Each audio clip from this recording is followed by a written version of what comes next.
Siapakah Datu Daim dan mengapa dijadikan nama di salah satu jalan di Kota Pelaihari, Kabupaten Tanah Laut?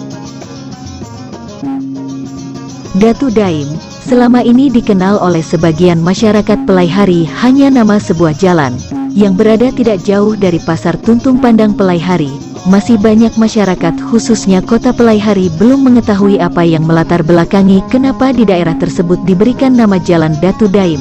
Dan siapa sebenarnya sosok yang bernama Datu Daim tersebut?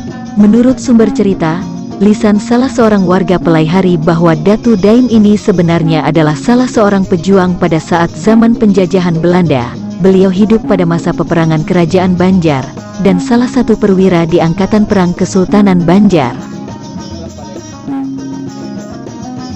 Perang Banjar berlangsung antara tahun 1859 sampai tahun 1863. Konflik dengan Belanda sebenarnya sudah mulai sejak Belanda memperoleh hak monopoli dagang di Kesultanan Banjar.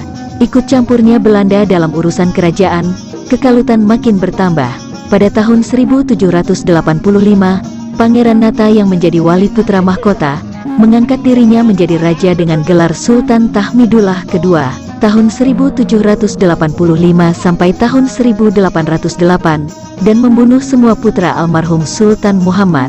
Pangeran Amir, satu-satunya pewaris tahta yang selamat, berhasil melarikan diri lalu mengadakan perlawanan dengan dukungan pamannya Arung Turawe, tetapi gagal. Pangeran Amir, kakek Pangeran Antasari, akhirnya tertangkap dan dibuang ke Sri Lanka. Salah satu perwira yang berontak dan melarikan diri dari kerajaan Banjar setelah kekalutan tersebut adalah Datu Daim. Beliau diburu dan dicari oleh pasukan Belanda. Pelarian beliau akhirnya sampai di sebuah hutan di daerah Pelaihari. Hutan tersebut memiliki sebuah danau kecil, telaga yang pada saat itu dijaga oleh makhluk halus seperti jin, dedemit dan sebagainya, sehingga masyarakat yang mendiami hutan tidak mampu untuk memanfaatkan air di telaga tersebut. Akhirnya dengan izin Allah beliau mampu menundukkan para makhluk halus yang menjaga telaga tersebut. Konon dalam perkelahian dengan para penunggu telaga itu beliau mampu berubah wujud menjadi seekor buaya besar yang berwarna putih. Sehingga dengan adanya kejadian tersebut, masyarakat memberikan nama telaga menjadi Telaga Daim.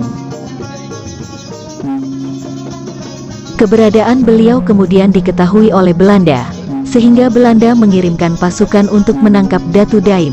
Dalam kondisi terkepung oleh banyaknya pasukan Belanda, beliau bersembunyi di dalam sebuah sumur. Di sampingnya ada dua buah pohon jambu mete atau jambu monyet besar. Selama beberapa waktu pada akhirnya tempat persembunyian beliau diketahui oleh Belanda. Tanpa belas kasihan pasukan Belanda menimbun sumur tersebut. Tak lama berselang akhirnya beliau meninggal dan wafat di sumur yang telah ditimbun oleh pasukan Belanda. Sumur tersebut sekarang telah menjadi makam beliau yang sekarang lokasinya telah menjadi komplek pemakaman umum di Gang Jambu Pelaihari, Kabupaten Tanah Laut, Kalimantan Selatan.